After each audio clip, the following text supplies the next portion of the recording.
የክለባችን አሰልጣኝ የማይክል ካሪክ እሁድ ከፉልሃም ጋር ከምናደርገው ጨዋታ አስቀድሞ ጋዜጣዊ መግለጫ ሰጥቷል። እና እኔ ደግሞ እንደተለመደው አጠር ምጥን አድርጌ አቀርብላችኋለሁ።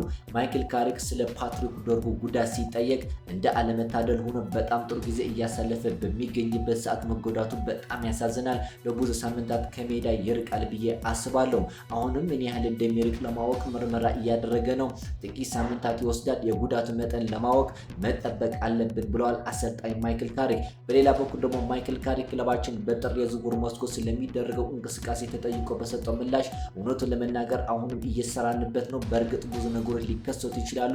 ስለዚህ የሚሆነው አብረን የምናየው ይሆናል ብለዋል።